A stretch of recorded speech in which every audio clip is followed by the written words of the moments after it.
Hey, what's up guys? Before I start today's video, I just want to take a quick minute to just tell you about what's going to be coming up on the channel in the next few weeks. So I've ordered a bunch of new parts. They should be coming in the next few weeks or so. They'll start rolling in. I've got a few new Speed Champions builds.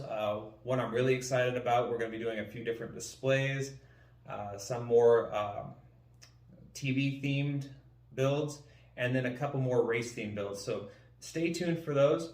But right now, let's get on to looking at this model right here.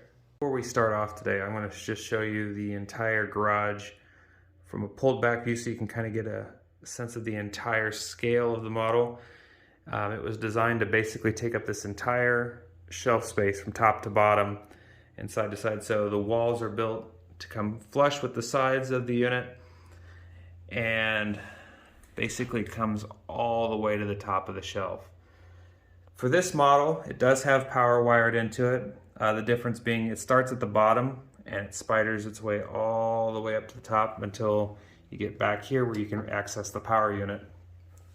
This is my first time actually incorporating lights into my builds, so I did have to do a lot of planning and a lot of playing around with it. If I could do it again, I would try and cover up like the exposed wires that run up on the ceiling here. Maybe make a drop ceiling that would drop this down a few studs so you could kind of hide it a little better. But for the most part, I was pretty satisfied with how this build came out. Basically, the whole concept was I wanted to be able to display these Speed Champion sets I had in a little more interesting manner. They were all pretty much race themed that I was collecting at the time. And rather than just have them just laying on the shelf, kind of more like I've got these 90 sets displayed, just to add something a little different to it, just to make it a little more exciting and interesting. So as I was planning this whole build out, I started looking at reference photos from the actual Rolex 24 Hours of Le Mans, and I noticed that the pit lane kind of had this big giant viewing area that had these cascading windows, so I really wanted to incorporate that in the build. You can see that I mimicked the Rolex stickers that go through the center pane of the windows, which really stands out when you pull back. And then each of the garages I had made like a custom 24-hour Lego Grand Prix decal, and then each one has the country of origin, the manufacturer, and then the class they would race in. And then outside you've got a pit lane going out here. You've got the refueling station. You've got little fire extinguishers that are kind of tucked back in here. You've got different crews that are working on servicing the different cars as you go through. And then back in the garage workshops, you can see a little bit of activity, crews working on different cars, parts moving around, a little data entry area over here, just things like that. And each of the garage doors are functional, so they do pop up and down. So you can close them off, you can choose how you want to display it, you can bring them all the way up. And as I was kind of doing this, I had to get basically a whole bunch of custom minifigures. I had to order the parts specifically so I could get enough crew members so it looks like there was actual Ferrari teams or Mercedes teams and so forth.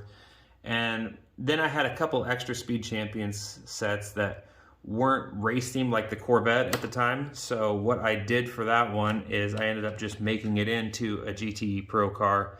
Kind of extended the splitter out, made it a little wider, added a different rear diffuser, the wing, and then made some custom decals for it to give it that race car look. And it came out pretty good for this one being only the 6 wide series.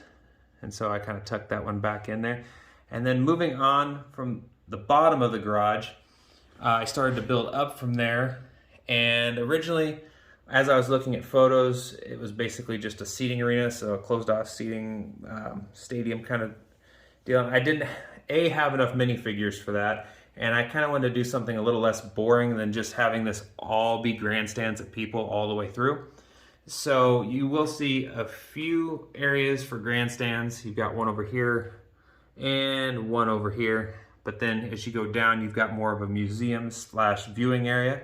And I'm gonna pop this off real quick, and I'm gonna show you how this kind of comes apart in a modular style so you can kind of access the interior. Okay, so what I'm gonna do to access this panel is I'm gonna lift up on the roof so it comes off just modular style, and I'm gonna pull the glass pane away and set it over here. And that way I've got access to the entire second story, third story area. I can change up the minifigures, rotate everything out, reset anything that falls over. And this gives you a way better look at the inner workings of this. Even the floor will come out of this second story if I took everything out, so I could access and maintenance the lights on the bottom.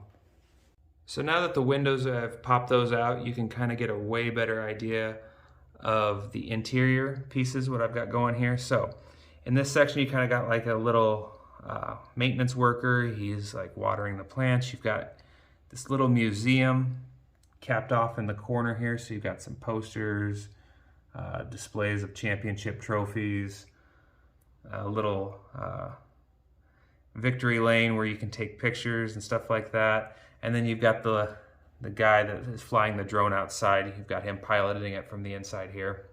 And then as you move on, you've got this museum type display for, you got a vintage F1 car on a podium, the LeMans Ford GT, and then a Ferrari car. And then you got a guy interviewing.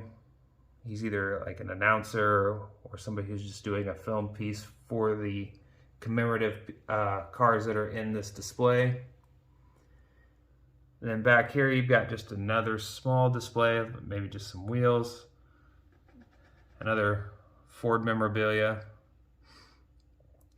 Coming around here, you have a little coffee bar / vending machine area, and even a little hot dog stand. So you can kind of see as I get back in here, we've got a drinks vending machine, a snack vending machine. They've all got little custom, see if I can get that to focus in there, custom stickers and graphics for those vending machines.